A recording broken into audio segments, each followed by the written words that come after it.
You know, standing by a river always brings a certain feeling, watching that constant flow, each moment different from the last, yet the river itself endures. Yes, the river is a potent teacher. It really is.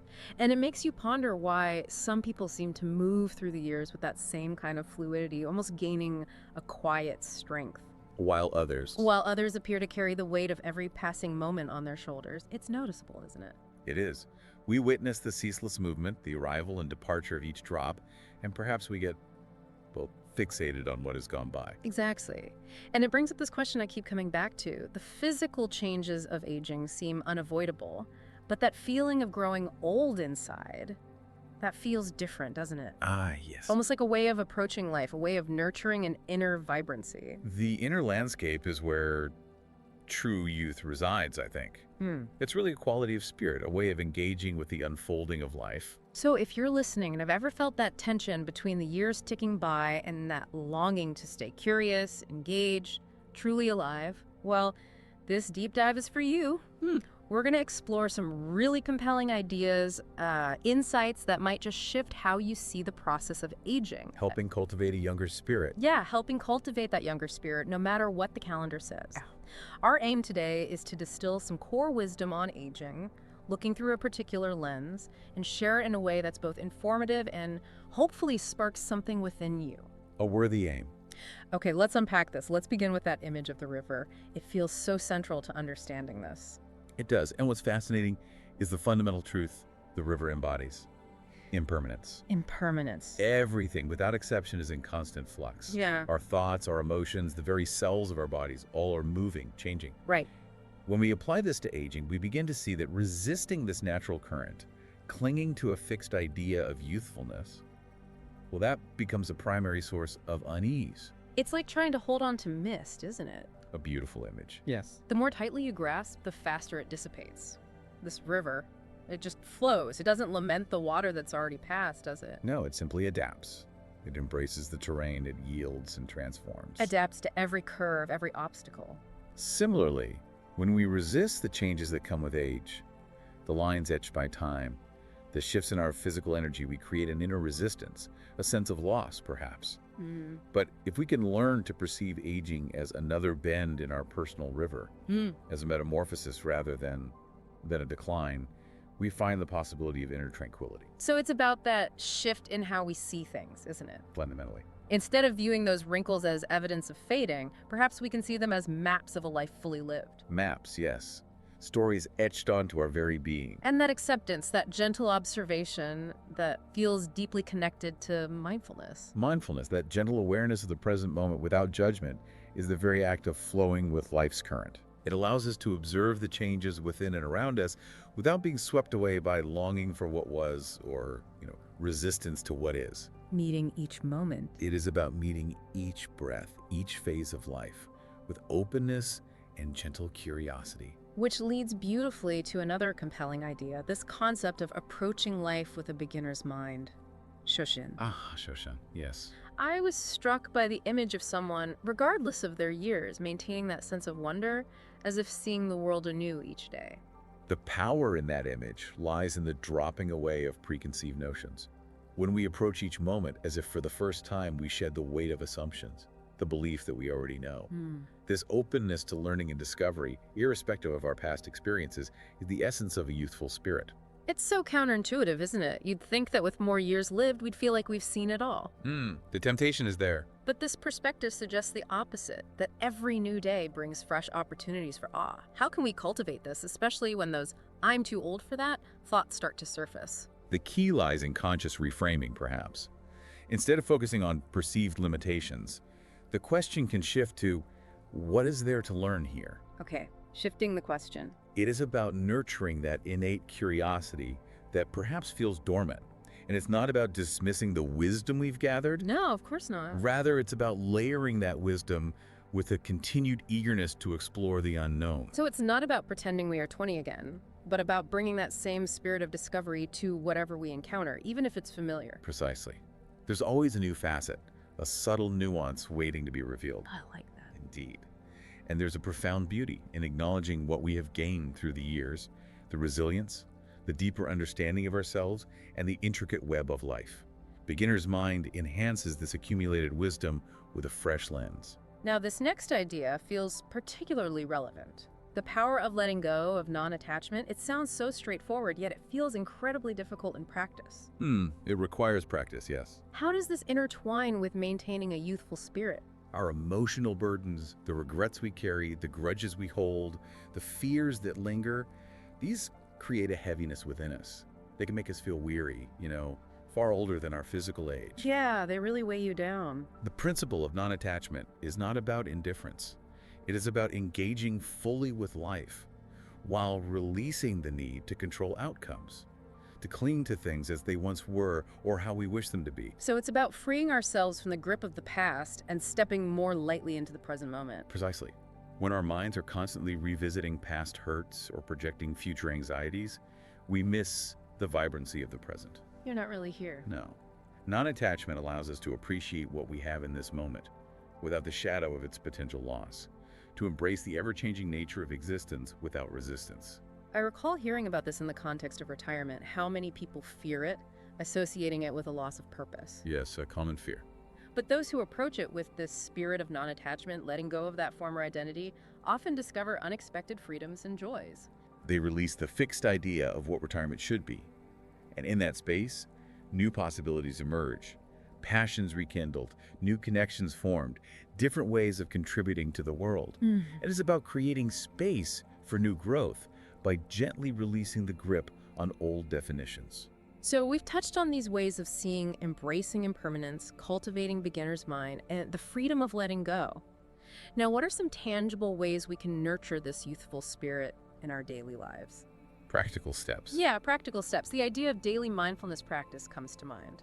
There's a quiet power in this simple act, setting aside even a few moments each day to sit in stillness, observing the breath as it flows in and out. Just noticing. Noticing sensations in the body, allowing thoughts to arise and pass without judgment.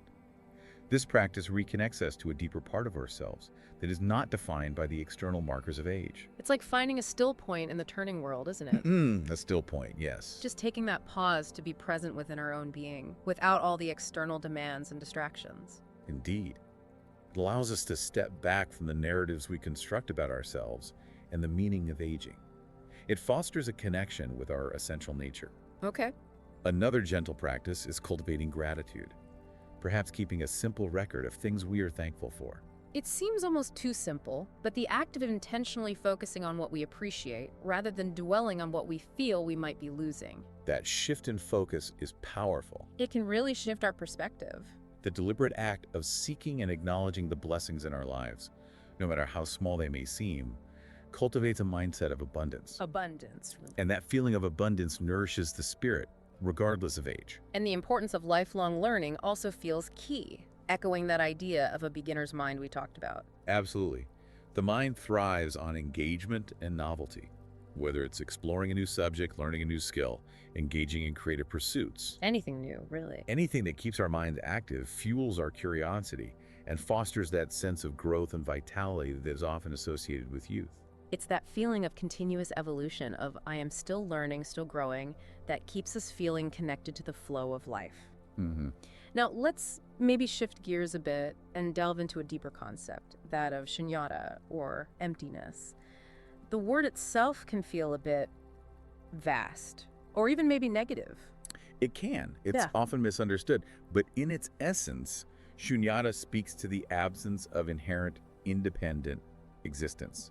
It suggests that phenomena arise in dependence on other factors, rather than possessing a fixed, unchanging self-nature. So things aren't inherently fixed. Exactly. When we apply this to our own sense of self, it points to our inherent fluidity and interconnectedness, our capacity for continuous transformation and renewal. So it's not negative, It is a liberation from rigid definitions of who we are. liberation. That resonates deeply. So it's about releasing this idea of a solid, unchanging me, defined by my roles, my job, my relationships, my past achievement. Precisely. These external markers can become constricting, like cages, particularly as life circumstances evolve and those roles maybe fade or change. Right, like after retirement or kids leaving home. Yes. The understanding of shunyata suggests that by Gently releasing our attachment to these fixed identities, we can embrace the ever-changing tapestry of our existence and tap into a more profound sense of potential. Can you give an example? Consider the experience of someone, say, a woman in Kyoto, Aiko, whose life revolved around being a mother and homemaker. When her children grew up, instead of feeling lost, she let go of that sole identity. She started exploring calligraphy, joining community groups. Finding new facets of herself. Exactly, rediscovering herself beyond that one role. It's as if those roles were containers, and by opening them, a greater sense of self can emerge. It makes you wonder how much of our identity we unknowingly confine to these external definitions. Our true worth is not limited by these roles. It resides in the boundless potential that is always present. And this understanding of the fluid nature of identity is deeply connected to the practice of mindfulness we discussed earlier, isn't it? Very much so. We're learning more and more about the tangible benefits of mindfulness for the brain, too, scientifically. It's remarkable how scientific understanding is beginning to align with these ancient insights. Research showing it can slow cognitive decline, improve memory. And emotional resilience, reducing stress-related inflammation. Exactly. What is profound is this convergence. Mindfulness, a core aspect of this way of seeing, offers tangible benefits for our cognitive and emotional resilience. Which are so important for navigating the aging process with grace. Yes, it is about training our minds to be present, to observe without judgment, which in turn can support cognitive health and emotional balance. Think of someone like John, maybe a retired engineer, finding greater mental clarity and a brighter outlook through regular mindfulness practice. It's that idea that our minds are adaptable, that neuroplasticity, right? Mindfulness fosters that adaptability. Okay, now another aspect that feels important is the role of rituals in our lives. We often associate rituals with formal religious practices, maybe. Sometimes. But their significance is perhaps more personal and psychological. Rituals provide structure and a sense of continuity in our lives. Anchors. Yes, anchors in the flow of time. They can foster connection both with ourselves and with others, and imbue our experiences with deeper meaning. Even simple personal rituals can be incredibly grounding. Like a mindful cup of tea in the morning, or a quiet moment of reflection before sleep. Those can become personal rituals, can't they? Precisely. These intentional moments can create a sense of sacred space in our daily lives, helping us feel more centered and connected. Think of Margaret and her daily tea ceremony, how it became a source of calm presence. And it's not just individual practices. Communal rituals and celebrations also play a significant role, don't they? Yes, marking transitions, like seasonal festivals. Like Vesak. Like Vesak, yes. Honoring transitions and reminding us of the cyclical nature of life. Reminding us that endings often pave the way for new beginnings, which is such an important perspective as we move through the different stages of life. It's about recognizing the inherent rhythm of life and finding meaning, even celebration, in each moment through these practices. Indeed. And as we navigate these stages, it's also helpful to consider the relationship between tradition and innovation.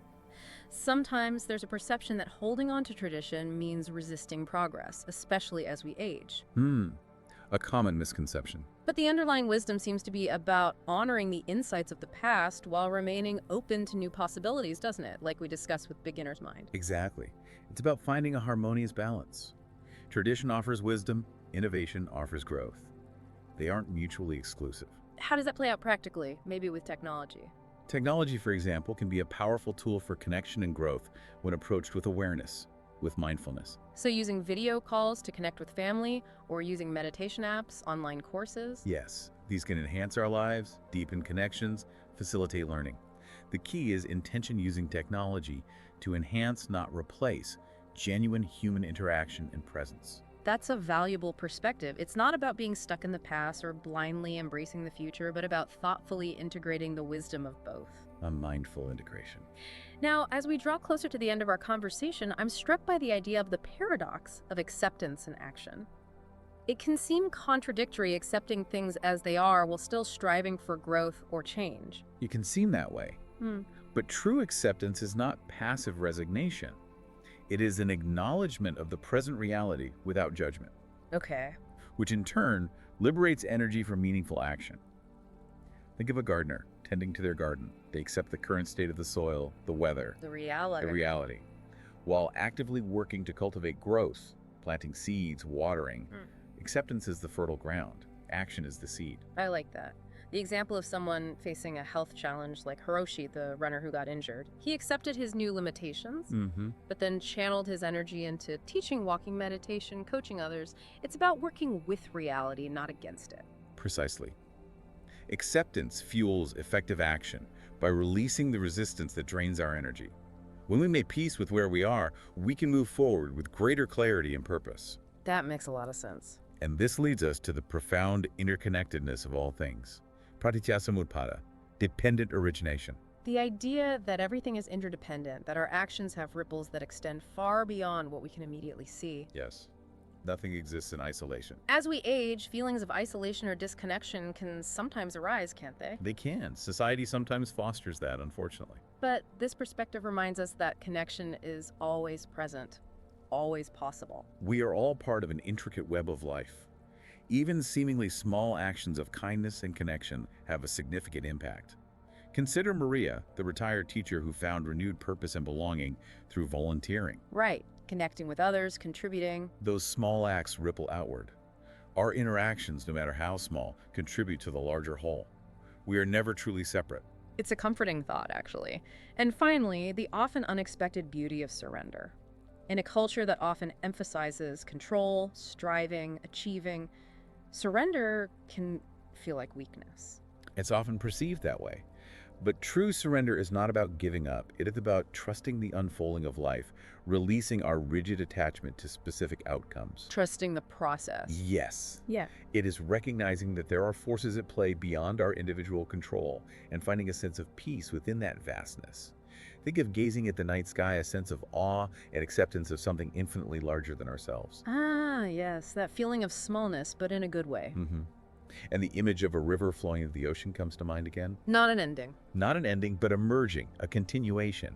Aging can be seen as a similar merging with the larger currents of life. Okay. And just as a seed must surrender its individual form to become a tree, there is a potential for unexpected beauty and growth in letting go of our fixed ideas of how things should be. Think of Sarah, the poet who struggled with perfectionism and only found her true voice when she surrendered that need for control, allowing the words to flow more freely. Surrender opens doors that resistance keeps closed. Allowing for magic and joy, maybe? Perhaps. Allowing for life to unfold as it will. So, as we conclude this deep dive, let's gently revisit some of the key insights. We've explored the ever-changing nature of life, Annika. Impermanence, yes. The freshness of a beginner's mind, Shoshin. The freedom found in letting go, non-attachment. The grounding power of mindfulness. The liberation in releasing rigid identities, understanding shunyata.